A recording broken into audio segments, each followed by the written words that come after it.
on va déterminer le courant qui traverse le condensateur. On continue avec les condensateurs parce que c'est très important de bien les maîtriser. Et on doit savoir comment ça fonctionne, un condensateur. C'est pour ça que je vais faire beaucoup d'exos dessus. À partir du courant, on en déduit la puissance. On a une tension de forme exponentielle. En plus de ça, il y a la variable t, c'est-à-dire une fonction produit qui est composée de deux fonctions. Une fonction composée, on dit. Bon, pour faire ça, on utilise la formule fondamentale du condensateur, qui est IT est égal à C capacité fois dVt sur dt. D'accord? Où dVt est égal à la dérivée de Vt. C fois dérivée Vt. Avec C est égal à 5. Donc IT est égal à 5 farad fois Vt'. Voilà. Maintenant, il suffit de trouver Vt' et on aura IT. C'est assez simple en fait. Un petit rappel sur les fonctions composées. On a U, V, la dérivée d'un produit de deux fonctions est égale à... Voilà. D'accord? Il suffit d'appliquer ça. Ça, c'est un produit de deux fonctions. Or, V est égal à 2 fois T fois E moins 3T. D'accord? Ça, c'est le produit de fonctions.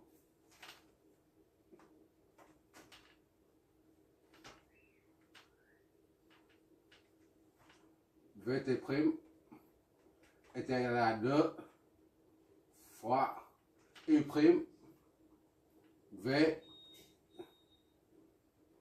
plus U, V'.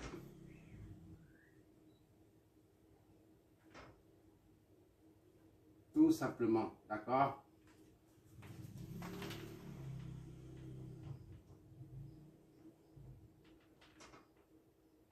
Voilà, on applique la formule.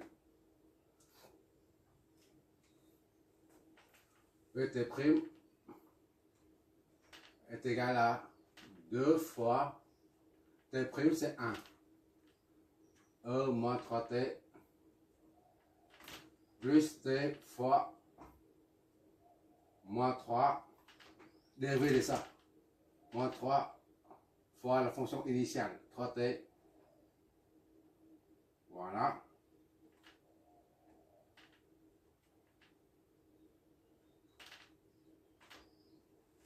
Donc, est égal à 2 E moins 3T moins 6 T moins 6T E moins 3T.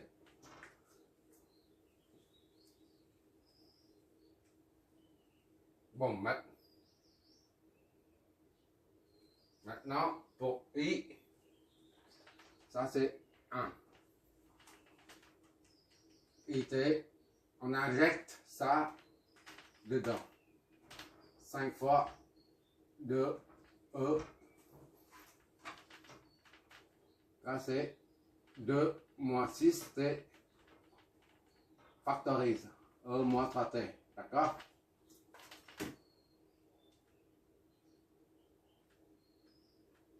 T E moins 3T. Finalement, IT est égal à 10 moins 30T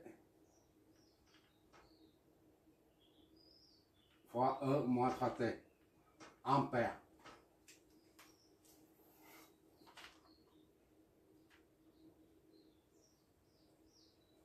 Voilà.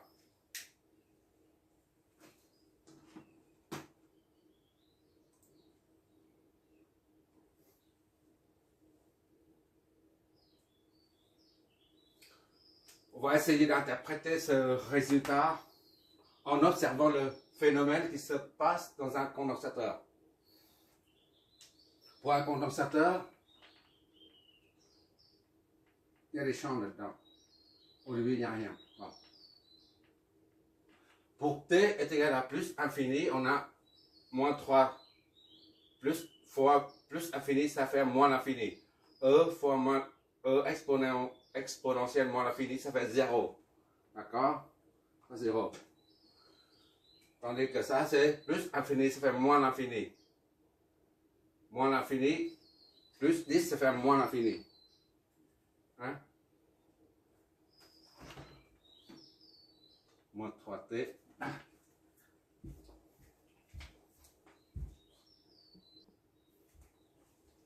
On part plutôt de 0. À l'instant 0. À l'instant 0, on a 0 fois moins 3, ça fait 0. Exponentielle de 0, c'est 1.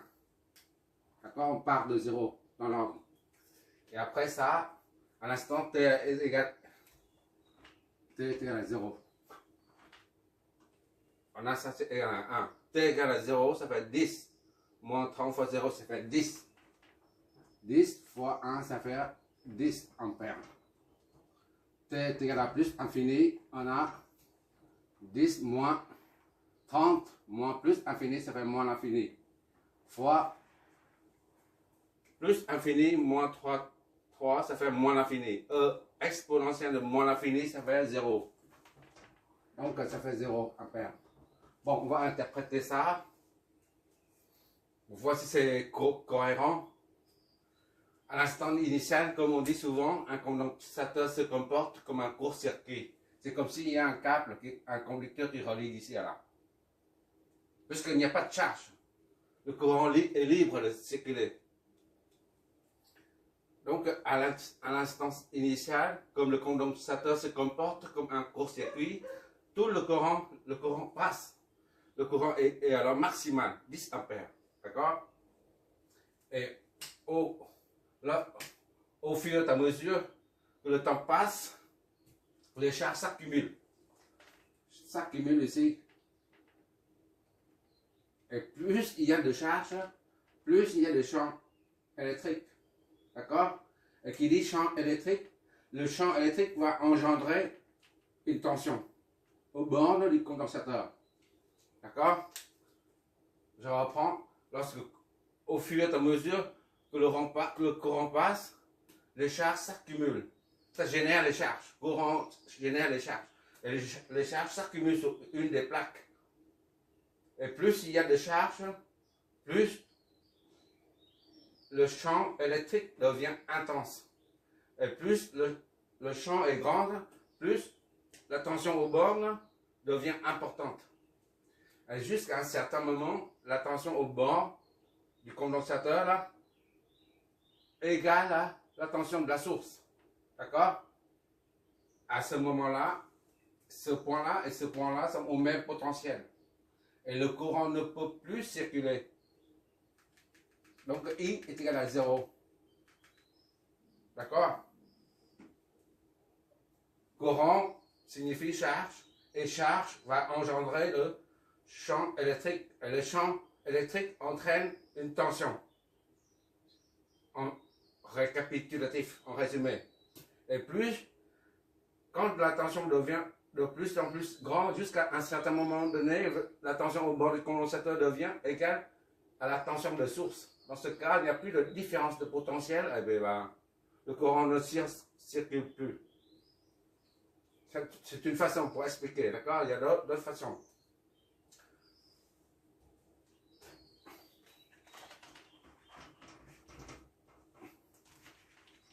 Maintenant, il faut calculer la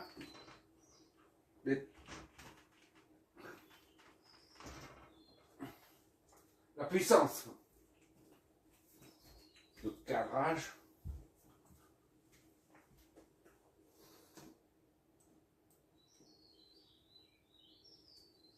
On a établi la puissance Pt est égal à C fois V T fois Vt'. D'accord? La puissance est aussi égale à VT fois IT.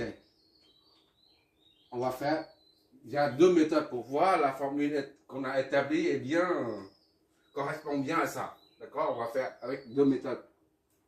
Bon, première méthode, classique, disons, VT est égal à VT fois IT. VT c'est quoi? 2T E moins 3T fois IT, c'est ça. 10 moins 3, 30T E moins 3T. D'accord? On met ça et ça fait E moins 6T. 2T, ici là, 2T. 10 moins 3T, 30T, 10 moins 30T, E moins 6T. D'accord? E moins 3T fois E moins 3T. EA fois EB est égal à EA plus B. D'accord?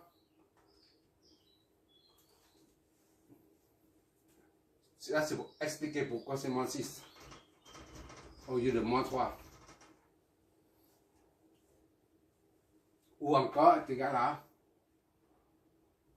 on multiplie tout là-dedans, ça fait 20 T moins 60 T au carré E moins 6T.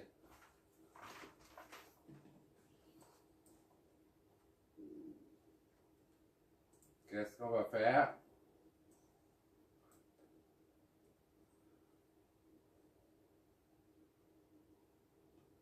Ou plutôt on sort. On sort, c'est la même chose. Bon, maintenant on calcule avec la puissance avec cette formule-là pour voir ce que ça donne. PT est égal à VT. C c'est combien? C c'est 5. La constante c'est 5. Fois VT c'est ça. 2TE moins 3T. D'accord? Fois V'. V' c'est quoi? On a trouvé combien? VT' c'est ça. 2 moins 6T. 2 moins 6T. E moins 3T. 3T. Donc, on met comme tout à l'heure, 10T. E moins 3T. 10T, E moins 3T. Fois 2 moins 6T, E moins 3T. D'accord? PT est égal à 10T, je vais doucement, sinon 2 moins 6T, E, tout ça, ça donne E moins 6T. Donc PT est égal à, on multiplie ça là-dedans, ça va 20T, 20T moins 60T au carré. E moins 6T. Voilà. On retrouve le même. C'est du pareil au même. D'accord? La formule qu'on a établie pendant le cours est bien vérifiée. Ça, c'est la formule qu'on utilise, la loi d'Ohm. Mais là, c'est la formule qu'on a établie via les intégrales. Donc, désormais, on peut faire confiance, s'appuyant se basant sur cette formule pour calculer la puissance quand on ne connaît pas le courant. Il suffit de connaître la tension. D'accord? La capacité, c'est normal. On doit connaître. Il suffit de connaître la tension au bord du condensateur. On connaît pour en déduire la puissance. On n'a plus besoin de I. D'accord? Bon, il y a le résultat de... J'ai fait une simulation. Tu jettes un coup d'œil dessus et tu verras.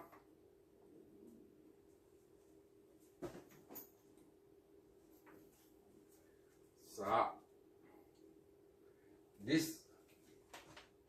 Un qui fait ça, le courant, il fait ça. le maxi et un mini.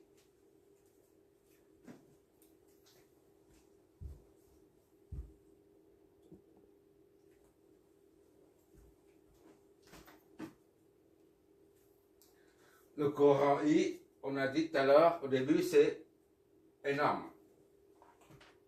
Ça fait ça à peu près, le courant I, voilà. Et la puissance correspond à peu près à ça aussi. La puissance, c'est ça aussi. D'accord? Ça, c'est P. Ça, c'est I. PT. Pendant la simulation, je vérifie tout le temps. Par exemple, je prends un point ici à 3 secondes, 2 secondes par exemple. Et ça me donne la puissance P 2 secondes est égal à tel temps. De même que ici, je mets 2 secondes. Et ça me donne et 2 secondes est égal à temps. Voilà. Tu verras ça pendant la simulation.